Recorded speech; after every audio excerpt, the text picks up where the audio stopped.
Welcome back to the Vandy Sports Podcast. I'm Joey Dwyer here with our women's basketball beat writer, Alaina Morris. And Vanderbilt women's basketball seems to be kind of at the top of the list right now. Vandy men's basketball sits at 5-8, but Shay Ralph's team is 14-1, 1-0 in the SEC, and just won their first road game in the SEC since 2020. Heck of a win for her team last night. We're going to talk more about that with Alaina today. But first, want to shout out our presenting sponsor, The Wash House. Are you dreading laundry days? It's stealing time to do the things you truly enjoy. Let the laundry professionals at the Wash House take care of that for you with 2 convenient locations in the greater Nashville area. Just drop off your dirty laundry and our professional attendants can give you back the one thing you can never have enough of, which is your time. Within 24 hours, you can pick up your nicely folded, fresh, and clean laundry ready to be put away. Check out www.washhouseclean.com. Stop in today and get your time back.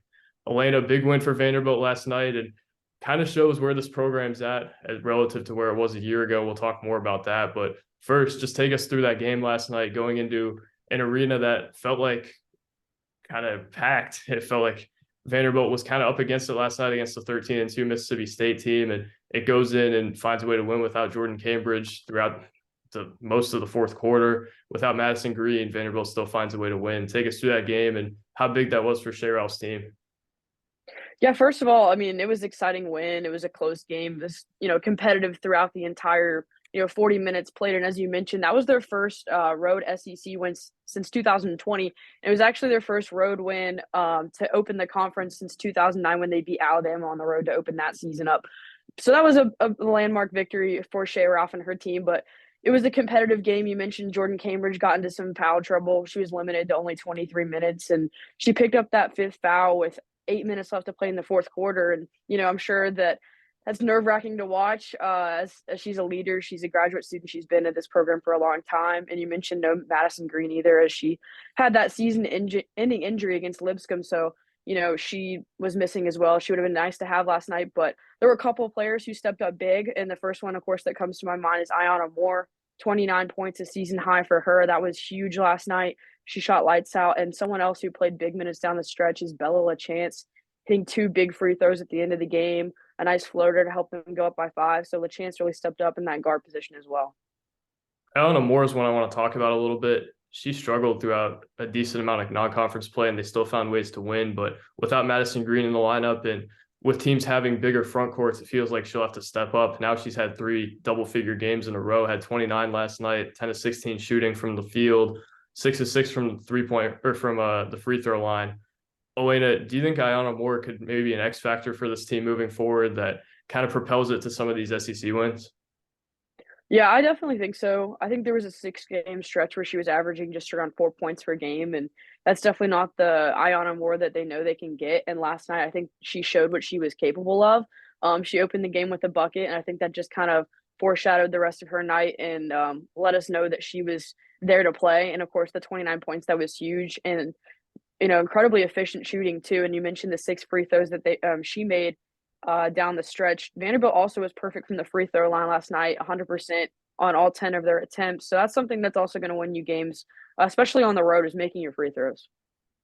I want to talk more about kind of her down stretch and then now when she started to kind of get it going. What's the biggest difference you've noticed in her game? Is she just attacking more? Is she more of a focal point of the offense? Is it kind of a health thing? She missed last season and now it feels like maybe she's getting more comfortable. Have you noticed anything throughout this stretch that maybe you didn't a few weeks ago? I think she started out the season pretty well, and I think it's just one of those things that she was going through a little bit of a slump. I don't think she ever wasn't putting in effort. She was getting the right shots, they just weren't falling. But I think she's starting to kind of get into a rhythm, as you mentioned, her third double-digit scoring game. I think she's just been more comfortable. I know last night there's a couple plays I've gotten mine. She did a little give and go right to the basket, a nice cut at the end of the game. It was a huge bucket for them to put them up by 2 possessions. She hit her wide open threes. That wasn't something she was doing, a couple weeks ago. So I think she's just maybe starting to feel because, all basketball players go through one. And I think she's just figuring that out again. And if she can continue on with the play, she'll be huge for Vanderbilt. I want to look back to a year ago, and I tweeted this and it seemed to do pretty well, although I screwed up the final score. Not my fault. It was the broadcaster. Somehow you didn't screw up the final score, though. So credit to you. That's why you're the women's basketball beat writer, and I'm not. Vanderbilt last year opened SEC play at Memorial Gym against Mississippi State, lost 72-44, completely uncompetitive game from the looks of it. Last night goes into Starkville, beats a Mississippi State team that was 13-2, was a really good team, and one that Vanderbilt, I think from the outside looking in, didn't have business playing with a year ago. Now it goes in and beats that team without Madison Green and with Jordan Cambridge in foul trouble. What does that say about this program, and how far has this program come in a year? I think they've just taken, a huge stride from last season. They only won 3 conference games last season, and to open up your first game on the road and get a win over a team who, has made the NCAA tournament a lot recently, who's projected to make the NCAA tournament again this year. I think it just says a lot about their team. And not only is it a big win to start out, 1-0 in your conference, but it instills confidence in the team. And I think that, if you looked on social media after the game was over, they weren't just excited that they won. It wasn't a personal victory, it was a team victory. And I think you could kind of see that, Ayana had a good night last night, and that entire program was excited for her because last night was a night that she did well. And, something I've gathered on is that they're a team who wants to support each other rather than having good nights just for themselves. But it seems like they really just want to win. That was pretty evident to me with what Jordan Cambridge said on Twitter after the game, and just kind of how that whole team conducted themselves. Cambridge missed the last 8:37 of the game, like I mentioned. She's kind of been their alpha dog throughout the year. She's kind of been their leader and the person who's propelled that team. Jordan Cambridge missed a lot of that game, and Vanderbilt didn't really miss a beat. LaChance didn't play a whole lot early in non-conference play, played more when Madison Green went down, but was kind of thrust into action and made some big plays. How big was LaChance last night? And what does that say about their culture that somebody like that, who wasn't seeing the floor a whole lot early, can now step up into that role and make plays down the stretch when Vanderbilt needs it the most? Yeah, LaChance, she didn't see a ton of action because Madison Green was in there a lot, but she stepped up. I think she's used to the program. She played a lot last year, but she does all the little things right. She knows to make the right passes. She knows when to make the right cuts. She scored when she needed to. She only took 1 shot from the floor last night, and she made it. It was a floater. It was a huge basket in the end of the fourth quarter. She made both of her free throws. Coming into the game, she'd only attempted 2 free throws all season. And then she attempted her 3rd and 4th last night, which she made. So I think she just knows how to step up and help them win in the right moments. And, whether she's playing a lot or just a few minutes, she's going to go in there and contribute for their team. And you can tell that she just has that attitude about her. LaChance is kind of what I think is right about this program in a lot of ways. She's somebody who hasn't played a whole lot throughout this season. I don't know that she was coming into this year expecting to play a whole lot, but they've still been able to retain her, and she's been able to be somebody who has kind of become a foundational piece of this program, whether she's scoring or whether she's playing 2 minutes a game. It feels like she's kind of a steady point in this program. And that's kind of where I look at Vanderbilt women's basketball versus Vanderbilt men's basketball and say, I think Vanderbilt women's has probably a better foundation just because of players like LaChance. She's everything that's right with that program, even though she's probably not the most talented player on the roster or somebody who would start on every SEC team or play on every SEC team. She's somebody that Shay Ralph can kind of look at and be like, well, I can trust her. And she's the 9th or 10th person in the rotation. She was tremendous last night. And I think is a testament to what that program is building. Going back to Shay Ralph, it feels like she's on fire right now. It feels like she is one of the coaches at Vanderbilt that everybody kind of gravitates towards. Her players seem to gravitate towards her. What's made Shay Ralph so successful since she's been at Vanderbilt, and what's so special about her coaching style that's allowed her to flip this in just 3 years? It's tough to not like what she's doing over there. I mean, last year, the entire season, Vanderbilt won 12 games total, and they're already up to 14 wins and only 1 loss so far this season. They're projected, as of this morning, to make the NCAA tournament. Charlie Cream has them moved up to a 9 seed. So they're kind of climbing up in the rankings in that way. And she's just completely turned this program around. And, it's not about, like you said, what they're doing on the floor. It's the culture they're building as well and keeping these kind of players around and just, they're playing for each other. So she's building something special on the floor. And you can see that with their record 14-1. But, we've also talked about the culture that she's building there as well. And I think that's super important because, if you have talented players, but they, aren't playing for each other, it's not always going to show up on the floor. But having both of that is, super important. For sure. It feels like that culture is kind of gravitated into the fan base as well. It's just a complete 180 looking at the men's program versus the women's right now, where everybody seems bought into that women's program. And you've been covering this team for the whole year with the Kennesaw game and moving forward. How much have you seen kind of that fan interest grow throughout the year? I don't know that it'll be incredibly reflected in attendance, or I don't know that they're going to outdraw the men's team or anything, but feels like there's certainly more interest right now than there was a few months ago. Yeah, for sure. I know we were there for the opener against Kennesaw State, and there was some activity. I think there's some interest. It's exciting seeing a season opener in general, and a couple games after, people are still interested because the season's getting ready to start. But when you're in the middle of that non-conference play, it's tough to stay interested when you're playing teams who maybe aren't as strong, or teams you may not have heard of, or things like that. But after last night's win, there's a lot of activity on Twitter, on Instagram, just all over social media. I think people are really excited because they know that this team should be taken seriously. When you win your first road game in the SEC since 2020, you know that they're building something special. And I think going forward, there should be more attention on this team. And like you said, it may not be reflected in the attendance, but they're definitely a team that people should look out for. Vanderbilt seems to have kind of all the intangibles of being a special team. They love each other.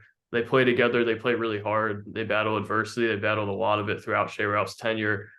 But I don't know that they're on the level of an LSU or South Carolina or any of those teams. Where do you think this team stacks up in the SEC at this point, and how close are they to getting to Shay Ralph's ultimate goal of an NCAA tournament? Well, right now it seems like they're on target. I mentioned earlier they're projected to be a 9 seed. So right now it looks like they could make the NCAA tournament. And one thing about the teams that you mentioned are their head coaches, Don Staley with South Carolina, Kim Mulkey with LSU. They're phenomenal head coaches. They have a lot of experience. And it seems like Shay Ralph knows how to win. She spent a lot of time at LSU. She won 6 national championships as an assistant coach. So she's been around the winning culture. But when you head into a program that's struggled, it just takes time. And what she's done over 3 years is incredible. And I think that this team definitely has the ability to compete in the SEC. I know they were picked to finish towards the bottom of the conference, but from what they've shown so far, it's really hard to believe that that's where they're going to finish. Yeah, that preseason poll does not look great. I think they're going to finish closer to the top half than they will to last place. Even if they don't, I think last place was still a poor estimate with how bad Kentucky seems to be this year. But I think Vanderbilt has a chance to make the tournament. Where I'm a little concerned is the front court. Sasha Washington is kind of a bell cow player for them. I think they tried to force the issue with her a little bit last night. And I don't know if they have the depth in the front court. That's kind of where I look, and I'm a little concerned. I think their guard play is really good. They have good wings. Sasha Washington's also really good. Alaina, are you concerned about their front court at all? And give us some reasons for optimism in that front court as to why they could maybe hold up with some of the better teams in the league. I'm a little concerned, although Sasha Washington has been incredible this year. She's only one person. Someone I've liked to see so far and would like to see more of. I know she didn't see a lot of time last night is Camille Pierre, but she seems to do all the right things. She's just young. Ayana Mitchell, I know Shay Ralph mentioned her. She's got the size, but she's just still getting up to speed. So I think that maybe this year the front court will have a little bit of struggles. Going forward, I think that it'll be stronger just because their players are so young. But I think Camille Pierre could be important, and someone who's going to have to sort of not move to like more of a front court role, but going to have to play big is Justine Passat. She's 6'4", so she has the size, but so she'll probably have to help sometimes in the SEC play when they face bigger opponents. But I think their rebounding just says something to someone last night that we haven't talked about yet. And as we mentioned, she doesn't do anything flashy, but everything she does is right. Is Jordan Oliver. She had 9 rebounds last night, and 5 of those were on the offensive side of things. So if you have people like her, it's kind of like a heart over height situation for her. She's going crashing the boards, thinking that she can get those rebounds. So players like Jordan Oliver will also help just get in there and do some things on the offensive or defensive end. And she had 4 steals as well. I know that's Jordan Cambridge's specialty, averaging the second most steals in the NCAA, but Jordan Oliver stepped up as well. So I think it's, making up for that lack of size with effort. They can definitely do that, and they've shown that as well. Jordan Cambridge is somebody we haven't talked about a whole lot other than her fouling out. I think she's really valuable to this team. She's their leader. Obviously, you mentioned the steals. She's really expanded her offensive game as well from the looks of it. She seems like she's really learned how to shoot it a little bit better. She's learned when to take those shots. And I think she's just gotten better since she's got to Vanderbilt. What have you seen from Jordan Cambridge this year, and how important is she to this team? Yeah, I don't know the exact number off the top of my head, but I do know this is her best season as far as 3-point shooting. Her percentage has gone way up from the last couple of seasons that she's played. And just attacking the basket, she's so strong and she's physical, going downhill quickly. And something she talked about too is she doesn't play with fear anymore.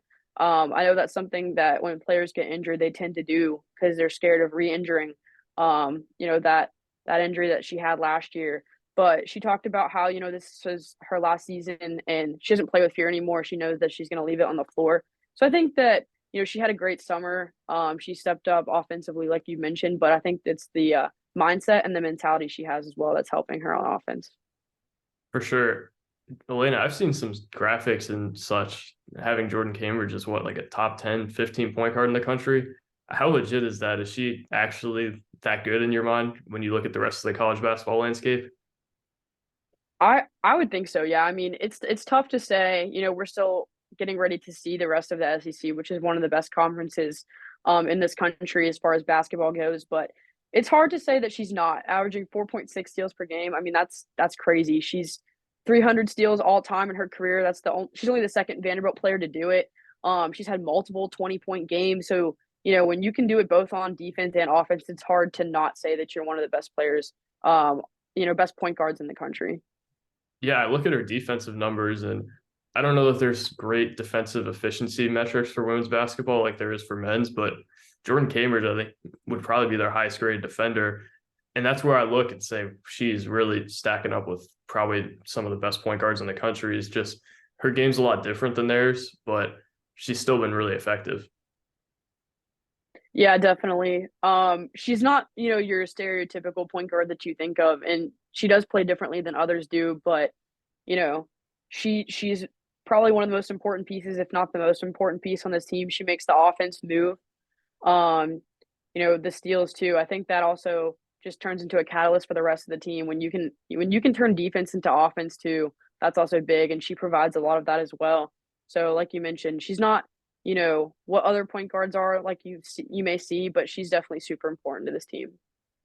Before we get into the mailbag, I may put you on the spot here a little bit, but Vanderbilt's already at 14 wins, probably heading towards 20 wins. What do you think a realistic win total looks like for this team? And is there a dip at any point in SEC play as the competition gets harder for this team? I can see them definitely surpassing 20 wins. At the rate they're going, it'd be, I don't want to say it'd be tough not to, but I definitely think it's a achievable goal. There's a couple games at the end of January. Tennessee is always going to be a tough game, because of that rivalry, and that's in Knoxville. And then right after they have to head to South Carolina. I think that's a tough stretch for them as well. They do play LSU at home, so that is nice. They don't have to head down there to play. Um, but I think those are two back-to-back games that are hard to play. Um, so I don't know. I do think that 20 wins is achievable. Maybe we see 22. Um, I don't know. I don't want to give too much of a hard number on that one, but this team is definitely talented and starting off, they can prove they can win on the road. And if they can get it done at home, they haven't lost at home yet this season. So taking care of business at home as well is important. But I definitely think this could be a 20-win team. You're learning from me to not give a real prediction really ever. All if you look at any 3-2-1 I've ever written, which we need to get you writing at some point because people want to hear about this team from the sounds of it. I think I don't know if I've ever given a prediction that people have been taken aback by or is anywhere near a hot take. So Alaina, I love it. You're giving the Joey Dwyer, Clark Lee non-committal answers, and that's kind of what we need right now in the age of shock jock media. So I'm learning from the best. So yeah, I don't know about that. We'll go into the mailbag. I forgot the read, but shout out to Slytherin and Belk for the read or for the mailbag. Longest running sponsor of Vandy Sports. Alaina, I got asked this on Twitter last night, and I figured I would just funnel it to you. This team got 3 votes to be ranked, correct? yes. How close are they to actually being ranked in your mind? Is it just a few outlier voters, and how much does last night help? I think last night's huge. In the net, Mississippi State was ahead of them by about 20 spots, and they were on the cusp of being ranked as well. So that'll help them move forward. I was looking at some of the teams last night who were playing that were ranked. Syracuse, who just cracked the top 25, lost last night to North Carolina. So that could also help Vanderbilt move forward. But if they win their next couple of games, I don't see a reason that they can't be ranked in the top 25 very soon. Florida seems like the real deal. I don't know how much of Florida you've seen, but their resume doesn't look really bad at all. 9-4. I think they lost by 20 to South Carolina, but feels like this team is going to have a challenge on Sunday, but maybe a bigger gym. My Zoom call is running out of time. I'm not as good as Billy in terms of producing, so we'll get going. Getting way ahead of ourselves. Oh, I forgot to, again, not as good of a host as Billy. I forgot to quote who asked this. Getting way ahead of ourselves. Would Shay Ralph be a natural replacement to replace Gino at UConn when she retires someday? Having said that, I believe Shay Ralph is the kind of person who wants to build something of her own and not oversee the extension of someone else's legacy. Let's hope anyway. Alaina, I think it might be hard for us to answer this at this point without her completing one full good season at Vanderbilt yet, but it seems like she might be a natural candidate, although Gino's coaching tree is nothing to squawk at right now. Yeah, I think right now that could be a bit of a stretch only because we're midway through her third season at Vanderbilt and she's yet to make the NCAA tournament yet. And that's what UConn prides themselves upon is their winning culture. So as of right now, I don't think so, but she does have experience playing and playing at UConn and coaching there. So maybe, far ahead in the future, that could be a possibility. But as of right now, not yet just because she hasn't shown that with her team, but they're definitely making a lot of progress. Yeah, I think she'll have some time before he retires, but she's got to build this a little more, I think. And I think she'd probably tell you that if you put her on True Serum. She's got to make a few tournaments. UConn's not just hiring anybody. I think some teams like UNC and men's basketball have made some mistakes of hiring some unproven guys who are kind of in the family. Shay Ralph's certainly in the family, but I think Gino's also got a good tree of people that he can kind of turn to when he hangs it up. Another question. In my mind, Vanderbilt can build a top 10 women's basketball program with the right coach. I think the city, the degree, SEC selling point works for women's basketball more than men's basketball or football because of the professional opportunities that aren't the same. Do you all agree? Elaine, do you want to go first on this one? Yeah, I think that that's definitely a good selling point. I know it can be tougher at times to recruit to schools that have harder academics, but because of the, you know, opportunities that you can provide with a degree outside of college, I think that could be a selling point, especially when you start building a successful program that Shay Ralph is doing as of right now. So I think that, using that as a selling point could definitely be one of their strong suits going forward. Yeah, I think they definitely have the potential, maybe not a top 10 every year program, but I think they could certainly be somebody who's relevant every year and is an SEC or an NCAA tournament team every year is in the upper half of the league. I think you're right. Was that VU Matt who said that? I think he's right. I think this is the sport where Vanderbilt can kind of stay even. And I think Vanderbilt has invested in women's basketball a really nice amount as opposed to other schools. I think it's a priority for Candace Story-Lee. I know a lot of people have not liked her approaches at times, but I think it really benefits this program in particular. And I think if they can have the NIL be a selling point in a sport that NIL isn't a huge selling point for a lot of teams, and they can kind of be even on the rest of their things, it seems like they're well coached. And even in a sport where NIL dominates, even if they don't have it, I think Shay Ralph, if she's the right person, will be able to take this program where she wants it, especially with kind of the way Vanderbilt is back to women's basketball. Another question, any ideas on Shay Ralph's contract status? I don't know, to be completely honest with you. I think she could be in line for an extension if things continue to go the way they're going. I don't think Alaina knows either. It's all private. And I don't know if we built up our women's basketball sources enough yet, but Not quite, yeah. Another follow-up on that. Why has Shay Ralph had such clear, visible progress while Stack hasn't had his program at that level, barring 2 months last year? I think I'll probably be the one a little more fit to answer this one. Alaina, you can chime in as well if you want, but I think it goes back to culture. And I think Shay Ralph consistently has buy-in from her players. I think she consistently she knows how to. I think she's a better program builder than Stack is, and maybe Stack's better X's and O's wise, but I think Shay Ralph's players love her. And that's not to say that Stacks don't at times, but I think Shay Ralph, again, she knows how to win in college basketball. She's been around UConn for a long time. I think she's a better program builder than Stack is at this point. And I think that's why you could perhaps see some more sustained success. She's been better in the portal. She's got Jordan Oliver, Justine Passat. Stack's got some guys in the portal, but has missed on a lot of them. I think Shay Ralph's recruiting evals have maybe been a little bit better as well. Brought in a really nice freshman class from the looks of it. Maybe Alaina, you could tell us more about that, but it feels like Shay Ralph just, I think, is a really good fit for this job in particular, and really has this thing going in the right direction. Yeah, to feed off of that, I think we can intertwine these questions a little bit. Another one that was on the board from the game thread last night from VU Wars was, now entering SEC play, how would you rate the roster in terms of expectations coming into the season? As expected, above or below? I'm sure that, we'll probably be on the same page as this one. I think it's above. They've exceeded their expectations. And you mentioned two of the players that are doing that in Justine Passat, who transferred in from Tennessee, and Jordan Oliver, who transferred in from Duke. And you mentioned some of the freshmen too. Before Madison Green got hurt, I don't think people realized too how good she was going to be when she got to the program. Aga Makira has a lot of upside as a freshman as well, and so does Camille Pierre. So I think that they're kind of exceeding that expectations as far as their roster goes. I don't think people realize how good the freshmen can be as well. Yeah, I think it also goes back to the LaChance thing, to where she probably didn't have a path to a huge role at Vanderbilt, with Jordan Cambridge coming back, Ayana Moore coming back, and them getting some transfers. But she stuck it out because I think she's the type of player that Shay Ralph attracts, and the type of player that Shay Ralph can retain.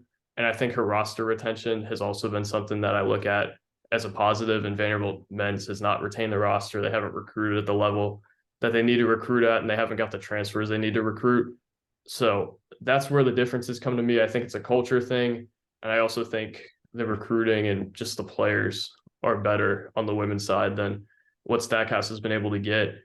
I think Shay Ralph really has this thing going in the right direction, but we'll have to see what SEC play kind of tells us about where this program is really at and how far away they are from really being a contender in the SEC. Alaina, any closing thoughts about last night, about the direction of the program? We'll have more on Sunday. If they win, maybe Billy, you and I will all hop on a rapid reaction. We'll see. But big game for Vanderbilt on Sunday. Big win last night for them. Any closing thoughts?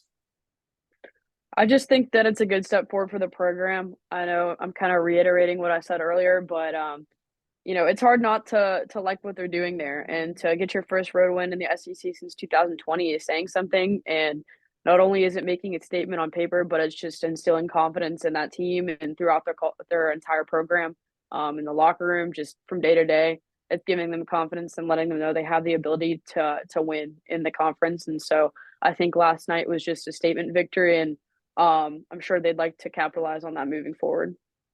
For sure. Thank you, Alaina, for coming on. Thanks for your time. And we'll definitely have more women's basketball content moving forward, especially if Shay Ralph keeps it going in the direction it's going. It feels like Vanderbilt's got a real chance to be an NCAA tournament team. And I don't know that you would have said that a year ago. So big growth for this program. Now it's time to see what they really got moving forward. And Alaina will have a story for every game. We'll be covering it all. Thank you guys for watching. God bless. Peace.